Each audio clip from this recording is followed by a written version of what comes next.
Hi, this is Kat with Beading, and in this video I'm going to show you how to make a quick and easy pair of pinch bail earrings.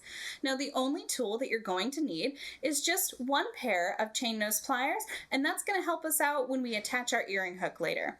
But the great thing about the pinch bail earrings is that they're so soft that you can actually open them with your hand, so it doesn't take a lot of strength. So let me demonstrate that here for you.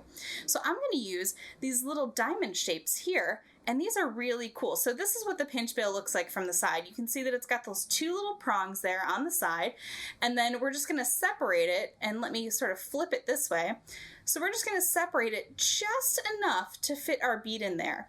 Now today I'm using some 8mm gemstone beads, but you can also use a crystal or various other beads. You can use a wood bead, and all you do is just sort of slide it in there, and then line it up at the top there, and then just bring those together, and you can just sort of pinch them with your hand. So you don't need any tools. If you do want to use tools, I recommend using a nylon jaw plier just to really pinch that together and make sure that it's not going to go anywhere. You can see I can shake it around and that little bead is nice and safe in there.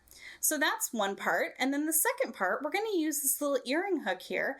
Now this has an open loop at the bottom, so simply take your chain nose pliers, and we're just going to bend that backwards, slip on our pinch bail, and close it up. So it's really fast and very simple to do, and you can see that I brought out the gold and the silver versions here. So I was using the diamond one here, but we also have this cool little teardrop, and again it's about the same size there, so you'll be able to fit at least an 8mm bead in there. You can also go a little bit wider. Just make sure that your prongs are really going to fit in there and it's not going to be a problem. Alright, thank you so much for watching, you guys. You can find everything you see here and even more tutorial videos by heading over to beadahalik.com.